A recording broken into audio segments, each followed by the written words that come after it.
Hola, ¿cómo están? Un saludo a todos. En esta primera sección del curso de Fundamentos de la Programación vamos a tocar acerca de uno de los temas que en lo personal considero fundamental antes de siquiera ponernos a aprender y tocar los temas de fondo. Es acerca de la efectividad del aprendizaje.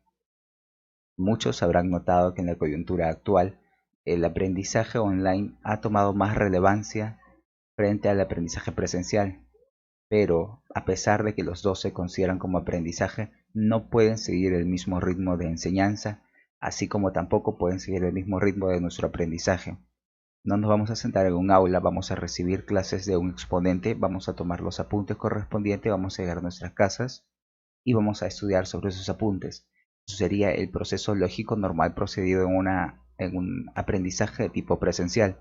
A diferencia, el aprendizaje online va a depender enteramente de nuestros esfuerzos y de las actividades que tomamos en cuenta a partir de la información que estamos recibiendo. Es decir, nuestros esfuerzos cobran más relevancia, más importancia frente a lo que el exponente está diciendo. Es decir, por eso este punto es algo que considero en lo personal que se debe de explicarse para asimilar los conocimientos que estamos recibiendo.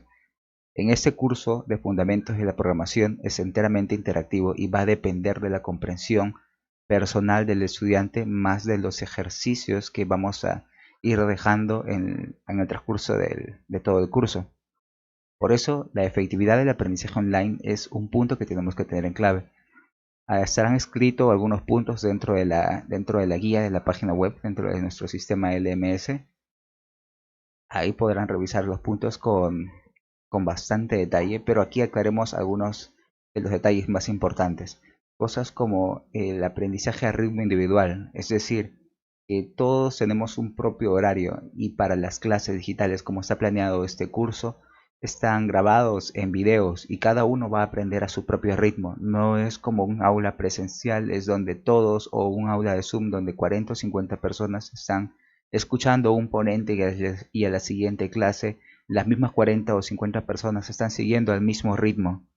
Y para algunas personas más talentosas o que disponen de más tiempo para aprender estos temas, se les va a, se puede decir, estas clases se convierte en un limitador para ellos, ya que podían haber aprendido más de forma más efectiva en un menor tiempo y no estar acumulado con una gran cantidad de personas. El aprendizaje online nos va a permitir que podamos avanzar a nuestro propio ritmo, como están construidas las clases a base de las guías que estamos presentando y dentro del grupo de Telegram. Tampoco hay una presión para completar las tareas. Aquí en el presente curso van a ver exámenes y prácticas donde se pueden tener hasta 10 intentos o equivocarse de la forma que quieran. En el momento que quieran van a poder dar los exámenes para medir su nivel de aprendizaje y es enteramente personal. Otro es configurar tu propio horario. Al configurar nuestro propio horario nos da una flexibilidad tremenda, es decir, podemos seguir aprendiendo otros temas, otros cursos, ver incluso tutoriales o cursos gratuitos y de esa forma nuestra efectividad a la hora de aprender se va a incrementar. Ya no vamos a estar estancados frente a una clase de Zoom esperando que el profesor, docente o expositor termine de hablar y y podamos seguir a repasar o ver si comprendemos algo. En cambio, las clases como están construidos este curso nos va a permitir configurar nuestro propio horario. Puedes incluso suspender una clase que tengas con el instructor y retomarla a la siguiente hora, un horario más flexible que tú tengas o realizar una llamada. De esa forma es como el aprendizaje online transcurre. Es una interacción más dinámica y no es completamente en el mismo momento que el docente está hablando. En lo personal también recomendamos que haya la menor distracción posible a la hora que se siguen las clases, ya sea estancia de una clase presencial con el docente vía Zoom o vía una plataforma, o si estas clases están transcurriendo offline, o estás siguiendo los puntos o los manuales mientras ves videos de YouTube para seguir guiándote en los puntos. Y en lo personal recomendamos esa autodisciplina que se debería tener a la hora de que llevemos nuestro material de estudio o revisemos nuestro material de estudio y nuestros apuntes. Otro punto es apropiado para los diferentes estilos de aprendizaje. Cada persona tiene diferentes estilos de aprendizaje. Es decir, algunos aprenden la misma cantidad de información en un menor tiempo que en otras personas. u otros aprenden haciendo organigramas o mapas mentales, u otros simplemente con una memoria excepcional pueden aprenderse literalmente todo un tema en un menor tiempo posible. Y estos diferentes tipos de aprendizaje cobran más relevancia, sobre todo cuando es el aprendizaje online. De esa forma, nosotros hemos creído conveniente que en vez de realizar cursos síncronos, ahorita en un momento les voy a explicar, cursos que transcurren al mismo tiempo con el docente, brindarle todo el material para que puedan proceder a un ritmo personal como transcurrirían las clases. Ahora, otro punto. El aprendizaje síncrono y asíncrono. La educación en línea. En este punto consideramos que necesitas saber acerca de lo que es la sincronía y la asincronía, sobre todo en la hora del aprendizaje. Como mencionamos hace un momento, existía el aprendizaje de lo que es dentro de las aulas frente a un docente, o aprendizaje incluso con Zoom, que es básicamente lo mismo. Es un grupo de oyentes y una persona que es un expositor. Ese aprendizaje, cuando el oyente y el expositor o la información de la transmisión de conocimiento ocurren en una misma línea temporal, o sea, los dos recibiendo e intercambiando información, en esa línea temporal se llama sincronía. Existe una sincronía temporal entre ellos. La diferencia y en contraparte está el aprendizaje asincrónico, es decir, cuando el que transmite la información y el que recibe la información no se encuentran en el mismo momento, en la misma línea temporal. De esa forma, varían estas dos formas de aprendizaje. Es decir, por ejemplo, cuando adquirimos un curso gratuito, en su mayoría ya vienen grabados, la información ya viene almacenada y las guías ya vienen guardadas. Esta información se convierte en un aprendizaje asincrónico, es decir, en algún momento, en algún punto del tiempo, el expositor o docente realizó todo este material y se lo transmitió al oyente. De esa forma, cualquier persona en un determinado tiempo puede recibir esta educación de tipo asíncrona.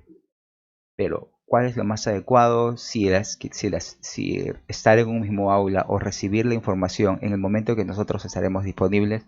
Claro, cada uno tiene sus ventajas y desventajas. Por ejemplo, en el sincrónico, es decir, por ejemplo, estamos en un aula recibiendo una clase o una charla con nuestros compañeros, se nos va a facilitar el aprendizaje porque estamos recibiendo retroalimentación de nuestros compañeros, de nuestro compañero de aula que también está aprendiendo. Si tenemos alguna dificultad, podemos transmitirla al docente en ese mismo momento.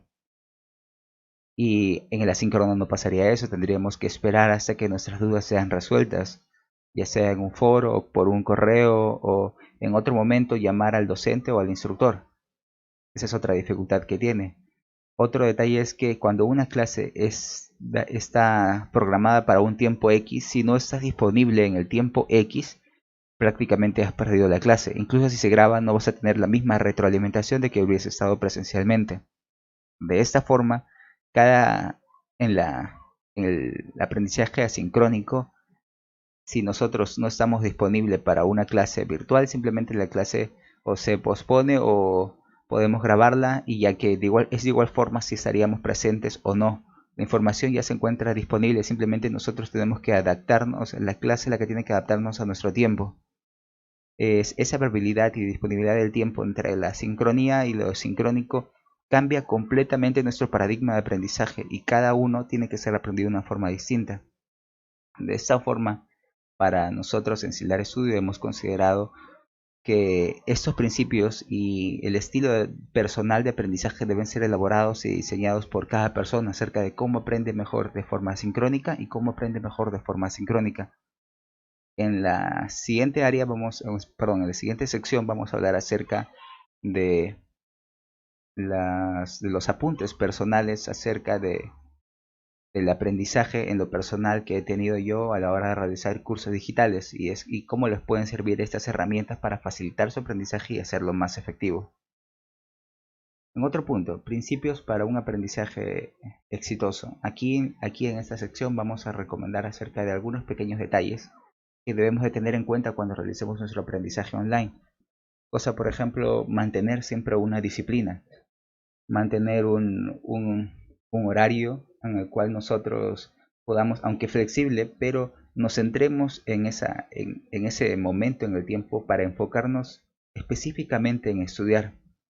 igual como los libros y guías que que se les van a entregar a ustedes, bueno, en este caso que ya se les entregaron, es recomendable que si las van a imprimir, que las mantengan ordenadas y que las revisen de vez en cuando, pero en una parte determinada de su hogar, ya que va a permitir a nosotros con ese orden incrementar nuestra calidad de aprendizaje. A su vez también le recomendamos que es mantener un contacto continuo, a pesar de que el curso se va a llevar con charlas y se va a llevar a través de ya manera grabado con algunos puntos que son conocimiento estático, es decir, que no requieren tanta interacción entre el estudiante y el instructor. Es importante que ustedes mantengan sus dudas escritas y que mantengan siempre en contacto con el instructor para de esa forma solucionar rápidamente las dudas y que no se queden simplemente en el aire. Las jornadas que no van a ser muy largas y también recomendamos que usted tenga un espacio de esparcimiento. Más adelante vamos a recomendar acerca de algunos principios y la cantidad de tiempo que en lo personal nos ha servido. Otro detalle también que tenemos es la ingestión de conocimiento. Debido a que se van a entregar guías, manuales y libros que consideramos que son apropiados para el aprendizaje de los fundamentos de la programación, estos constituyen una gran cantidad de información porque algunos son libros de incluso 800, 900 hojas. Y aunque ustedes posean una buena destreza o una buena habilidad para absorber ese conocimiento, recomendamos encarecidamente que eviten la ingestión de conocimiento, es decir, cuando se consume más de lo que se puede digerir. Cada gran sector de conocimiento que estamos absorbiendo requiere la cantidad apropiada de descanso. Cada uno va a tener que medir la cantidad de descanso que cree apropiado. Pero esta ingestión de conocimiento nos perjudica, es decir, estamos consumiendo más conocimiento del que podamos digerir. Leemos y consumimos hoja tras hoja de algún libro, pero lo que está quedando puede ser muy poco, y eso conduce a una falta de efectividad a la hora de nuestro aprendizaje, sobre todo en el aprendizaje digital, porque para la mayoría de cursos, desde cursos, temas o cualquier punto de aprendizaje, a lo largo del tiempo de nuestra infancia y juventud, básicamente se nos ha grabado en nuestra psicología que tenemos que tener a un docente para recibir los conocimientos, y el cambio de paradigma de escuchar a un docente a simplemente depender de nuestros propios esfuerzos para aprender es un cambio brutal que cada uno tiene que adaptarse. Y en este caso, el principal punto que tenemos que evitar es la ingestión de conocimientos. Si poseemos talento para aprender conocimiento, también tenemos que tener el talento proporcional para saber nuestro tiempo de ocio y nuestro tiempo de relajo, se podría decir, para evitar que la cantidad de conocimiento que estamos absorbiendo nos perjudique. Porque primero alimenta nuestro falso ego, es decir, estamos alardeando, se podría decir, del conocimiento que supuestamente hemos adquirido, que no representa más que que es demasiado superficial acerca del tema, porque si no aprendemos y digerimos estos principios que hemos absorbido, los conocimientos que hemos absorbido, aplicándolo en ejercicios y tomando su debido tiempo en repasar cada punto e incluso volviendo a releer los temas, eso va convertirse en una falta de familiaridad con el tema eventualmente, es decir, no están sirviendo como nuestras bases, no nos están sirviendo como una mala tendencia que estamos siguiendo, nos proporciona conocimiento demasiado superficial en general. Así que recomiendo que cada punto de conocimiento que estemos absorbiendo, ya sea en lo personal o junto con el instructor, estos sean digeridos apropiadamente. En lo personal, cada uno va a tener que evaluar acerca de los tiempos de digestión y cuánta información. Por ejemplo, algunas personas se pueden sentir cómodas con una lectura de 10 hojas y con un apunte de 2 hojas. Después vamos a considerar acerca de la importancia de los apuntes. Otro detalle es que, por ejemplo, otras personas pueden leer incluso un libro de 100 hojas sin problemas y pueden aprenderlo al revés y al derecho acerca del esquema de lo que están leyendo. No hay problema, es simplemente identificar la cantidad de nuestro límite de digestión de conocimiento. Por eso este punto siempre es relevante tenerlo en cuenta. Ya sea, por ejemplo, que a medida que crecemos, nuestro límite de digestión de conocimiento sea mayor. y eso también hay que entrenarlo. Otro detalle es aprender a aprender.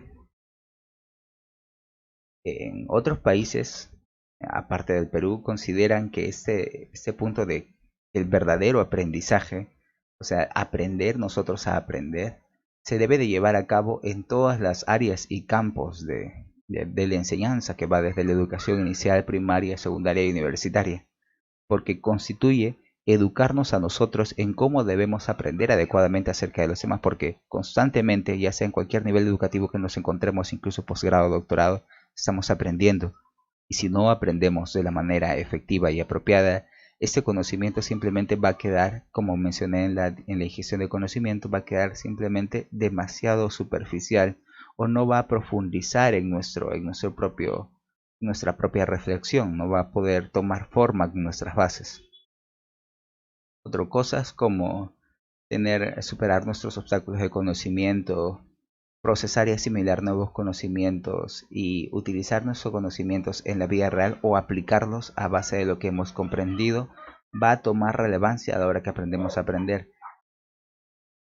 A ver, en ese punto tenemos que nosotros buscar la forma en donde estamos aprendiendo y estamos recibiendo de la forma más eficiente. Es un constante prueba y error acerca de qué formas nos es más conveniente obtener resultados de mayor efectividad. Otro detalle es los niveles de aprendizaje. Aquí este punto pertenece a otro campo de la información. A ver, un momento. Ya está. A otro campo de la información. Este es del campo educativo, que se refiere a la taxonomía de Bloom. Es decir, a medida que aprendemos un tema, se puede ir escalando en su nivel de cognición o nivel de complejidad. Por ejemplo, cuando nosotros revisamos superficialmente un tema, simplemente adquirimos el conocimiento. A medida que ese conocimiento es digerido por nosotros, adquirimos una comprensión acerca de ese conocimiento. Para trasladarlo al campo de la programación, a un aproximado sería analógicamente, los fundamentos de la programación vendrían a ser: si leemos el libro superficialmente y seguido, solo se convertirían en un conocimiento. Con una comprensión adecuada, podemos realizar los ejercicios más básicos y se puede decir que es una aplicación de bajo nivel de esos principios. Ya vienen aquí y después sigue escala en aplicación. Es donde estos conocimientos que hemos comprendido previamente ya podemos aplicarlos en pequeños campos reales. Después le procede un análisis, es donde los conocimientos que hemos absorbido y asimilado podemos analizarlos y podemos estudiarlos a partir de eso como base. Podemos incluso generar nuevos conocimientos. Aquí viene el análisis, donde nuestro propio punto de vista de evaluación contribuye para poder incrementar nuestra capacidad de conocimiento con respecto a un tema. En el caso de síntesis, nos permite que simplifiquemos las cosas y nuestra comprensión ha llegado a tal nivel de que podamos expresarlo y comunicarlo a los demás con una facilidad. Y ese punto trata de la síntesis. Evaluación es cuando nuestro conocimiento ya ha superado ese nivel y podamos generar preguntas de fondo acerca de un tema. Por ejemplo, analógicamente con programación, nuestro conocimiento sería haber leído el libro. Nuestra comprensión sería plantear y resolver problemas. Nuestra aplicación sería generar problemas y a su vez resolverlos. Nuestro análisis es comprender los temas de fondo de ese problema. Nuestra síntesis proviene a la hora de que podamos comunicar el problema y explicarlo de una forma simple. Nuestra evaluación ya viene cuando podamos generar conocimiento a partir del anterior y también, aparte de transmitirlo con facilidad, viene generar nuevos conocimientos e identificar nuevos problemas. De esa forma es conocer, aunque este punto en profundidad tiene más relevancia en el ámbito educativo, conocer y aprender acerca de estos nos ayudaría a tener una mejor comprensión de nosotros y de nuestro aprendizaje, ya que un aprendizaje más efectivo va a proporcionar que tengamos más conocimientos en el menor tiempo posible. De esta forma podamos siguiendo aprender junto con otros temas o saltear directamente los conocimientos que no son fáciles y ir directamente a los temas de fondo. De esa forma nosotros tenemos que aprender, bueno, no tan profundamente, sino simplemente superficial acerca de estos ámbitos cognitivos de la educación. Y hasta ahí llegamos con esta lección. En la próxima lección hablaremos acerca de algunos apuntes personales para lo que es el aprendizaje digital. Hasta la próxima.